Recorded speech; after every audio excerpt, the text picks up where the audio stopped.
Hai, masih bersama saya, Mr. Z bicara. Tentu saja bicara tentang kebenaran berdasarkan fakta, data, dan realita. Mohon maaf ya teman-teman ya, saya beralih sementara untuk menyoroti persoalan ini. Ini persoalan sangat-sangat serius ya, terkait dengan adanya oknum polisi yang melakukan kekerasan seksual, pencabulan, dan berbagai macam tindak pidana. Dan anehnya, oknum polisi ini adalah pejabat publik. Inilah yang memalukan institusi kepolisian. Tidak ada yang merendahkan institusi kepolisian kecuali oknum kepolisian itu sendiri. Saya akan membacakan berita ini untuk Anda. Ini sangat miris teman-teman, sangat miris. Langsung saja kita ke sumbernya. Dari Kompas.com, awal mula terbongkarnya kelakuan ex Kapolres Ngada cabuli anak di hotel. Jakarta, Kompas.com, Direktur Reserse Kriminal Umum Dirkrim Polda Nusa Tenggara Timur, Kombes Patar Silalahi, mengungkapkan awal mula ex Kapolres Ngada AKBP Fajar Widya Dharma Lukman ketahuan melakukan tindak pidana kekerasan seksual dan narkoba. Patar memaparkan, mulanya Divisi Hubungan Internasional Polri menerima informasi dari negara lain terkait adanya dugaan kasus asusila tersebut. Adanya satu peristiwa kekerasan seksual terhadap anak yang ditangani di Polda NTT. Rangkaiannya ada informasi yang kami terima dari Divisi Hubbinter pada 22 Januari 2025 yang diteruskan ke Polda NTT dan dilakukan penyelidikan dugaan kasus asusila seksual tersebut, ujar Patar dalam jumpa pers di Mabes Polri. Lalu pada tanggal 23 Januari 2025 Polda NTT menggelar penyelidikan ke sebuah hotel di Kupang, NTT. Polisi pun menggali informasi dari staf hotel setempat terkait data pada 11 Juni 2024 silam. Adapun beberapa alat bukti yang kami dapat dari saksi-saksi ada 9 orang, ujarnya. Lalu, kata Patar, pihaknya juga melakukan pengecekan terhadap CCTV hotel dan dokumen registrasi di resepsionis. Setelah rangkaian penyelidikan terungkap ternyata AKBP Fajar yang memesan sebuah kamar hotel dengan identitas yang tertera pada surat izin mengemudi miliknya. Niat betul ini. Dia kemudian menghubungi seorang perempuan berinisial F untuk dihadirkan anak yang usianya di bawah umur. F lalu membawa anak di bawah umur dan mendapatkan bayaran sebanyak 3 juta dari Fajar. Setelah itu, Kapolres Ngada tersebut melakukan tindakan asusila terhadap korban sambil memvideokan perbuatannya. Wah, betul-betul. Aksi tidak terpuji yang dilakukan Fajar tidak berhenti sampai di situ. Dia juga mengunggah tindakan asusila terhadap korban ke salah satu situs porno di Australia. Video tak senonoh yang diunggah Fajar ke salah satu situs porno ternyata mendapat atensi dari otoritas Australia. Pada akhirnya mereka melakukan penyitaan terhadap sejumlah barang bukti. Barang bukti berupa satu baju dress anak bermotif love pink dan alat bukti surat berupa visum dan CD berisi kekerasan seksual sebanyak 8 video.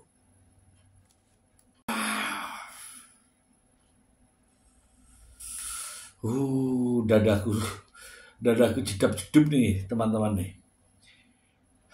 Napas saya ngos-ngosan. Jujur, saya baru mendengar berita ini. Seorang pejabat publik, seorang Kapolres setingkat bupati melakukan perbuatan bejat seperti ini. Hati-hati teman-teman, hati-hati, lindungi anak-anak kita semua. Miris teman-teman. Saya juga ingin membacakan berita lain, ya kaitannya masih dengan ini, ya dari sumber yang sama. Bagaimana kronologisnya? Berikut ini. Dari Kompas.com ya, pelecehan seksual oleh ex Kapolres Ngada masuk kategori berat. Jakarta Kompas.com, Polri menyatakan kasus pelecehan seksual anak yang melibatkan ex Kapolres Ngada AKBP Fajar Widya Dharma Lukman atau FWLS termasuk kategori pelanggaran berat. Dan sampai kita melaksanakan gelar perkara. Dan ini adalah kategori berat. Kata Kepala Biro Pengawasan dan Pembinaan Profesi, Karo Wapprov, Divisi Propam, Polri Brigjen Agus Wijayanto. Dalam jumpa pers dikutip dari tayangan Kompas TV 13 Maret 2025. Sehingga lanjut dia, pasal yang akan dipersangkakan terhadap tersangka adalah pasal berlapis dengan kategori berat. Dan kita juntukan ke PP nomor 1 tahun 2023, tahun 2003 tentang pemberhentian anggota Polri, ujar Agus. Pihaknya berkomitmen tidak pandang bulu dalam penegakan hukum termasuk jika kasus ini melibatkan anggota Polri. Terlebih lanjut dia, dengan kasus yang melibatkan oknum perwira menengah tersebut menyangkut anak, maka menurutnya harus ada penanganan secara khusus. Karena ini yang menyangkut anak, sehingga kita harus betul-betul mendasari ketentuan yang berlaku dengan menambah permasalahan baru lagi, kata dia. Dia menambahkan sejauh ini Divisi Propam Polri telah 3 minggu bergerak mengusut kasus ini terhitung sejak 24 Februari 2025. Terhadap perkara ini, setelah ada informasi dari Divhub Binter telah melakukan pengamanan khusus Div Propam dimulai tanggal 24 Februari sampai dengan hari ini. Sehingga 3 minggu Divisi Propam Polri sudah bergerak menangani dengan melakukan langkah-langkah yang sudah disampaikan. Dalam kasus ini, Fajar disangkakan dengan tindak pidana kekerasan seksual sebagaimana dimaksud dalam pasal 6 huruf C, pasal 12 dan pasal 14 ayat 1 huruf A dan B, pasal 15 ayat 1 huruf E, G, C, I. Undang-Undang nomor 12 tahun 2012 tentang tindak pidana kekerasan seksual. Pada pasal 25 ayat 1, junto pasal 27 ayat 1 Undang-Undang nomor 1 tahun 2024 tentang perubahan kedua Undang-Undang ITE, junto pasal 55 dan 56. Wah, ini miris. Kita ulas ya teman-teman, kita ulas. Jangan anggap permasalahan ini sepele teman-teman. Waspadalah. Hal-hal semacam ini ada di sekitar kita. Waspadalah teman-teman. Waspadalah. Baik teman-teman. Saya teramat sangat ya.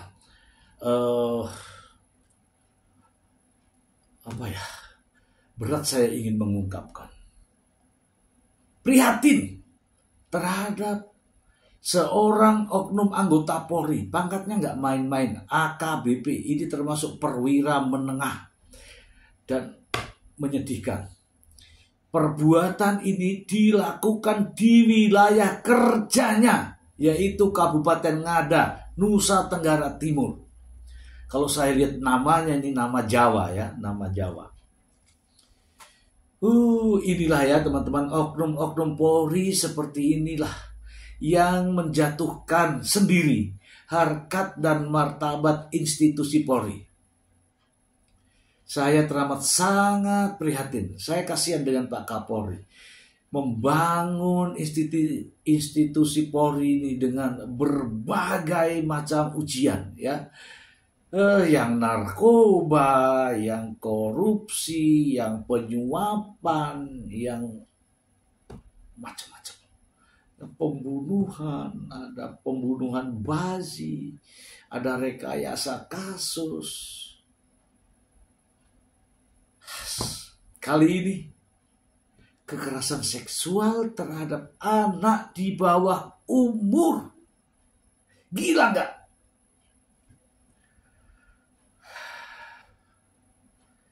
Mohon maaf teman-teman.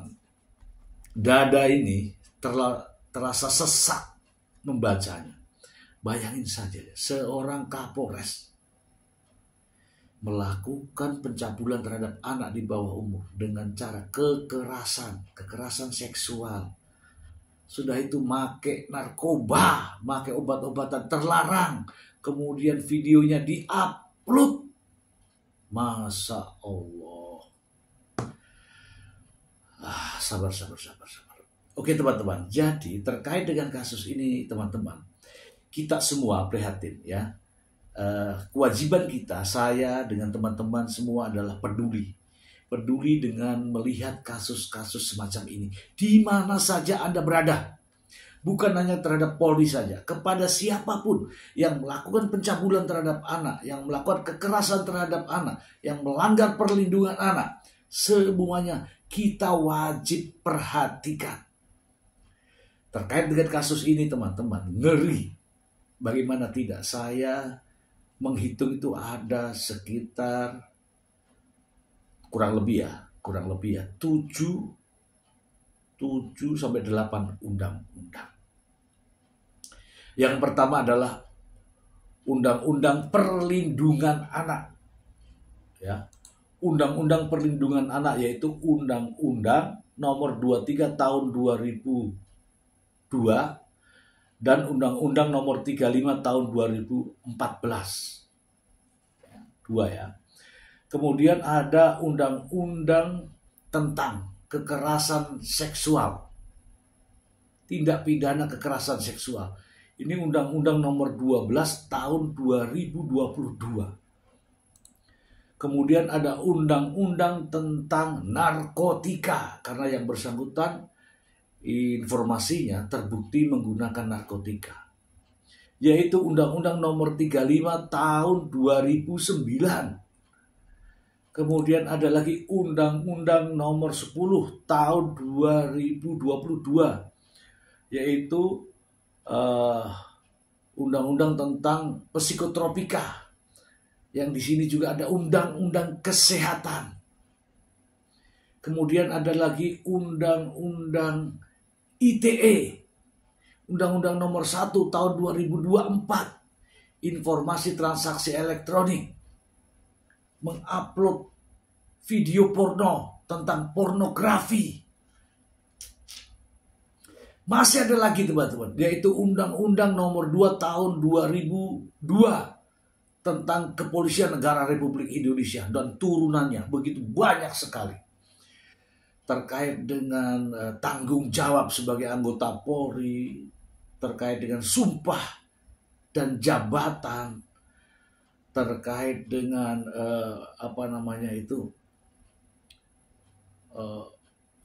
sumpah ya, terkait sumpah. Ini benar-benar serius teman-teman. Ini anggota Polri aktif melakukan pelecehan terhadap anak di bawah umur. Bukan cuma pelecehan ya, kekerasan seksual terhadap anak di bawah umur. Di hotel, 3 orang anak, usianya kalau nggak salah masih di bawah, di balita. Lalu, bagaimana dengan Polri? Polri itu berjuang untuk menertibkan anggotanya, agar anggota-anggotanya ini tertib, hidup dalam kualitas yang baik. Namun masih ada saja oknum-oknum semacam ini. Ya saya yakin bukan hanya ini. Kita lihat saja nanti. Lalu bagaimana dengan keluarganya? Kita melihat dulu keluarga korban. Korban ini tiga orang ini anak-anak manusia semua ini. Ini juga punya orang tua punya nenek punya macam-macam, punya kerabat. Menyedihkan, teman-teman. Masa depannya telah dihancurkan. Bagaimana dengan keluarga polisi ini? Polisi ini juga punya anak, punya istri, punya orang tua, punya mertua, punya anggota, punya teman, punya seangkatan, punya sejawat dan sebagainya. Miris, teman-teman, miris sekali. Ya, saya prihatin, kita semua prihatin atas kondisi kejadian seperti ini. Saya berharap ini, ya mudah-mudahan saja, ini yang terakhir oknum polisi melakukan perbuatan yang bejat, tidak senonoh, keji dan jahat. Miris ya teman-teman. Saya mohon kepada teman-teman untuk mengabarkan kepada semua saudara-saudara kita di mana saja berada di seluruh Indonesia untuk lebih waspada. Jangan menganggap orang itu baik, orang itu berwibawa, orang ini tulus dan sebagainya. Kita tidak tahu isi hatinya. Siapa yang menyangka seorang Kapolres dengan pangkat AKBP dengan wibawa tongkatnya, dihormati anggotanya, dihargai masyarakat, disegani di sekelilingnya, tetapi otaknya bejat, hatinya busuk. Ini saya secara pribadi memohon kepada teman-teman semua untuk tetap waspada. Waspada. Ancaman itu ada di sekitar kita. Waspadalah. Semoga bermanfaat. Terima kasih.